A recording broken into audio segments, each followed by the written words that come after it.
Et salut tout le monde, c'est encore dimanche, donc 4h et un peu plus du matin.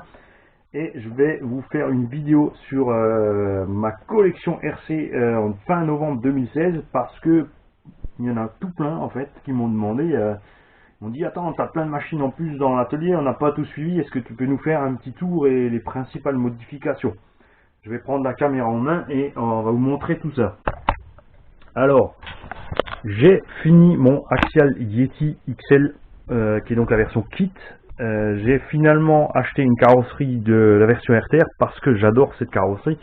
Et si on y va en gros plan, je sais pas si la vidéo va rendre justice à cette carrosserie, mais elle est absolument super bien faite. Il y a des petits détails partout. Elle est vraiment très belle. C'est une carrosserie que j'aime depuis le début, mais j'ai pris la version kit puisque je préfère les kits et 2-3 options sympas qui étaient livrées dedans. Alors les modifications principales de mon Yeti XL sont la garde au sol. J'ai utilisé des sabots GPM ici pour fixer l'amortisseur un peu plus haut et des cales de suspension un peu plus longues puisque le débattement de suspension le permet largement. Le fait que le train arrière puisse se décrocher plus loin permet tout simplement de franchir des obstacles plus hauts. Le Yeti XL ayant un entraxe relativement long, il arrive facilement à monter par exemple des escaliers ou des côtes, puisqu'il aura moins tendance à se renverser, surtout que le pont flottant étant une masse qui reste au sol. Petite modif sympa aussi à faire, j'ai rajouté ici une petite vis qui dépasse. La petite plaque en alu ici protège l'arrière de mon véhicule pour les wheelings, parce que ce machin ça part en wheeling. Et en montant tout simplement, vous pouvez accrocher ici cette plaque alu sur la vis, et la carreau reste donc ouverte. Vous pouvez faire ce que vous voulez, tant que vous appuyez dessus pour travailler, la carrosserie ne tombe pas, pour la relâcher il suffit de relever. Là pour l'instant j'ai mis un petit quick run avec mon Léo 1450 kV, mais je vais repasser sur mon Hobbywing 1800 Sensored. Là c'était pour faire un essai, mais effectivement avec le moteur à capteur Hobbywing c'est nettement plus agréable à rouler.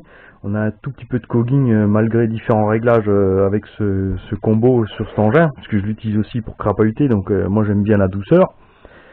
J'ai modifié l'essentiel, donc savoir la direction, les bras de suspension inférieurs qui sont d'origine très fragile étant donné le poids du véhicule. J'ai mis la tourelle de suspension en alu pour éviter les trop grosses flexions, donc un mauvais travail de suspension avant.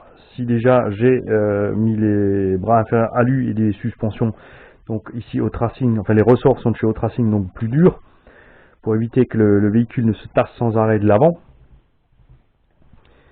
Voilà donc pour le Yeti XL. Donc là, vous avez vu, hop, on tire dessus et ça redescend. Rentré hier, non, c'est pas un URST Pro de Chiobao, c'est un Hongnor X2 CRT Pro. C'est une machine que j'affectionne particulièrement. Ça, normalement, vous l'aurez dans une vidéo en détail. Moteur 4082 1600 kV chez Léopard, variateur Quick Run 150. Oui, le Quick Run est effectivement un de mes variateurs préférés.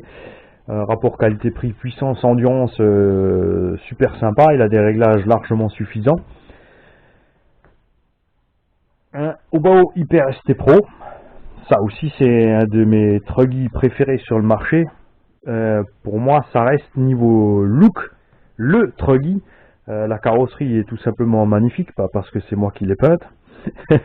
Le rapport entre la largeur, la taille des pneus, le déport des jantes, même les jantes, la plupart des truggies ont des jantes immondes juste à disque, des roues toutes fines, ça fait des espèces de grosses galettes sur un buggy hyper élargi et rallongé, je trouve ça vilain. Là, on est vraiment chouette. Ces engins-là sont un régal à rouler sur la pelouse. On a toujours les micro-losis Rallye 24e, le petit Blade qui vole de temps en temps, l'Audi Micro-T brushless, les micro-rallye aussi sont en brushless.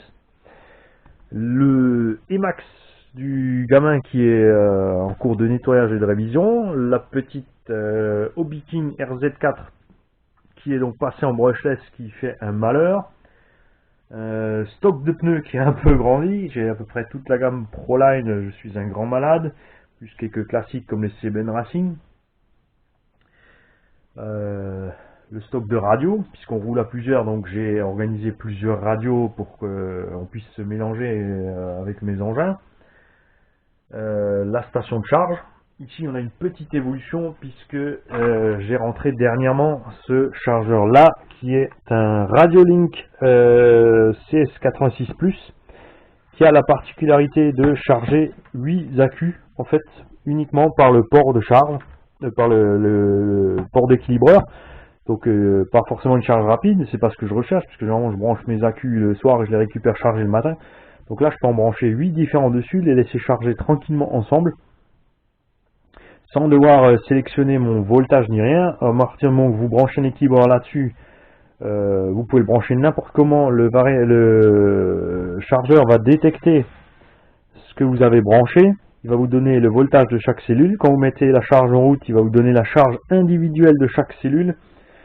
Et ce qui est absolument génial, et là je sais absolument pas comment ils font, c'est que même si vous mettez maintenant un accu plein dessus, ou quasiment plein, vous avez juste tiré 2 minutes, vous allez brancher ça sur ce chargeur, il va charger, et à la fin, il va vous donner la capacité nominale complète de l'accu. Donc si vous branchez une 6000 dessus, il va vous dire capacité de l'accu 5826 mAh. C'est très intéressant. Et on voit donc ici par exemple l'évolution entre un accu récent et un vieux, ou alors un accu de qualité complètement pourri et un accu de très bonne qualité au bout d'un certain temps. Il indique aussi bien sûr la résistance de chaque cellule, on sait donc si elle est en train de mourir ou non, c'est génial. Toujours mon Papy Sen GST avec, là par contre comme il est vert, j'ai encore mis un moteur vert à l'intérieur. Puisque j'avais avant le Léopard 1450 là-dedans, qui était extrêmement agréable à rouler dans cet engin, surtout en 6S, et s'entraîner, vous l'avez vu aussi sur mes premières vidéos. J'ai mis un Castle 2200, on a mis bien sûr un rapport de transmission un tout petit peu plus court, mais là c'est nettement plus violent à rouler, mais ça ne le rend pas plus agréable. Alors pour les fans de vitesse maximum et de machin de saut et de trucs muches machin, c'est sympa. Personnellement, je le préfère largement avec un moteur à plus faible kV à rouler cet engin. Mon Team Magic Trooper BS avec son Flux Torque. Alors le Trooper, c'est une machine que j'affectionne depuis que j'ai eu le Trooper 1 dans les mains. C'est extrêmement solide, super qualité-prix, très agréable à conduire. Suspension relativement simple comme le Sen, donc chaque triangle, tous les triangles sont pareils, inférieur supérieur, le train avant est exactement le même que le train arrière. Avantage, c'est bien sûr un coût de fabrication, l'inconvénient bien sûr ça n'a pas la précision de conduite d'un Savage ou d'un Erevo ou d'un Summit ou tout autre engin qui a une suspension bien plus poussée. Mon Sen, donc Nemesis, qui est chez Ambrochès avec un Léopard 42-82 et son bruiteur. Engin qui est prévu pour aller dans la boue, dans les champs pour labourer, c'est ce qu'il a fait, vous voyez son état. Encore ça va, on l'a déjà décrotté un peu avant de le rentrer. Mon bébé, le Traxxas Summit, avec des Proline Rock Rage, qui sont pour moi définitivement des pneus à avoir dans sa collection. Ils sont vraiment géniaux. Ma carrosserie toute neuve qui n'a pas encore morflé. Là aussi le bruiteur. On essaie un tout petit moteur en 36-74 puisque c'est un engin que j'aime pour sa polyvalence. Donc j'ai les meilleurs résultats avec un Obiwing 1800 kV à capteur. En 4S c'est vraiment génial à rouler, c'est une crème. J'ai essayé le Obiwing Max. Pas le Max, le XR8 Plus avec le 2200 kV à capteur. C'est beaucoup moins doux en fait que le Xeron 150 1800 à capteur. Là j'ai essayé un petit moteur Goul RC en 1900 kV, donc un moteur beaucoup moins gourmand, donc un rapport de transmission bien sûr beaucoup plus petit qu'avec le gros méchant Obiwing, hein, c'est sûr. L'engin atteint quand même encore les 60 km/h, ce qui est largement suffisant en Summit, donc on peut s'amuser dans le off-road à des vitesses acceptables, et en passant la première, on peut crapahuter super bien. Le moteur n'a pas de cogging, et on a extrêmement quand même de douceur pour pouvoir gérer les passages dans les endroits délicats. et une consommation absolument ridicule. Donc je suis très content de ce petit moteur. J'essaye aussi sur cet engin les servos Power HD 20 kg waterproof, qui sont prévus pour jusqu'en 6,6 volts. Donc par contre avec ces servos, il est impératif, si vous n'avez pas un variateur qui a un bec suffisant, d'utiliser un bec externe. Il faut vraiment les variateurs de nouvelle génération avec les nouveaux becs bien balèzes pour pouvoir encaisser ces servos. Mais ils sont vraiment super efficaces et super endurants. Puisque j'avais un 36 kg de chez Savox là-dessus. Le problème c'est qu'au bout d'une heure et demie de tout terrain, le cerveau finissait toujours par chauffer. Bien sûr j'aurais pu en monter deux, mais après bon, une direction de 80 kg, faut peut-être pas exagérer. Hein. Le Trooper à Gigi qui est donc d'origine, sauf le combo où on a passé un Hobby-Wing 2200 à capteur, ancienne génération avec Xeron. Toujours aucune casse avec cet engin, une merveille à rouler. À choisir entre celui-ci et le BES, je préfère celui-ci.